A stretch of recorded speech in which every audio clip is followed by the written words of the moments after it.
शिवाजी विद्यापीठातील अधिविभागांच्या शैक्षणिक आणि संशोधकीय कामगिरीचा आढावा घेणाऱ्या विद्यापीठ अधिविभागीय रँकिंग फ्रेमवर्कचा निकाल जाहीर झाला असून रसायनशास्त्र आणि अर्थशास्त्र अधिविभागांनी सर्वोत्कृष्ट कामगिरी करत प्रथम क्रमांक पटकावला आहे। या यशानंतर कामगिरीत सातत्य राखण्याचं आवाहन कुलगुरू डॉक्टर सुरेश गोसावी यांनी केलंय। अधिविभागांच्या शैक्षणिक आणि संशोधकीय कामगिरीवरच संपूर्ण विद्यापीठाची गुणवत्ता ठरत असते असं स्पष्ट करत शिवाजी विद्यापीठाच्या अधिविभागांनाही भविष्यातही सातत्याने उत्कृष्ट कामगिरी करावी असं आवाहन प्रभारी कुलगुरू डॉक्टर सुरेश गोसावी यांनी केलंय। महाराष्ट्र शासनाच्या निर्देशानुसार राज्यातील अकृषी सार्वजनिक विद्यापीठांमध्ये संशोधनाला चालना देणं, संसाधनांचा कार्यक्षम वापर, पारदर्शकता आणि स्पर्धात्मक वातावरण निर्माण करण्यासाठी विद्यापीठ अधिविभागीय रँकिंग फ्रेमवर्क राबवण्यात येतो।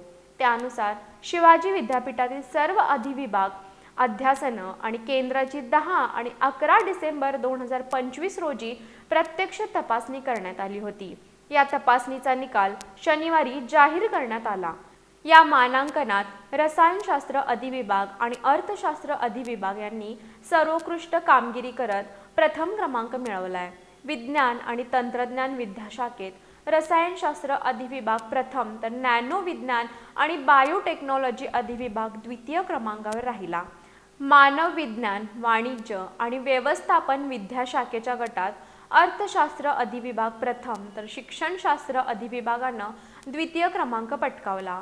अध्यासनं आणि केंद्राच्या गटांमध्ये विद्यापीठ वैज्ञानिक उपकरण केंद्र युसिक प्रथम तर शिवाजी विद्यापीठ नवप्रकम, नवसंशोधन आणि साहचर्य केंद्रानं द्वितीय क्रमांक मिळवला। या मानांकन प्राप्त अधिविभाग आणि केंद्रांना विज्ञान आणि तंत्रज्ञान तसंच इतर विद्याशाखांच्या गटात अनुक्रमे 10 लाख, 5 लाख तर केंद्रांच्या गटात 2 लाख आणि 1 लाख रुपयांचं पारितोषिक प्रमाणपत्र आणि स्मृतिचिन्ह देऊन गौरवण्यात आलं।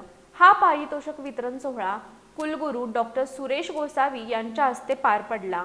यावेळी प्रभारी कुलगुरू डॉक्टर ज्योती जाधव, कुलसचिव डॉक्टर विलास शिंदे आणि अंतर्गत गुणवत्ता हमी कक्षाचे संचालक डॉक्टर सागर ढेळेकर यांची प्रमुख उपस्थिती होती।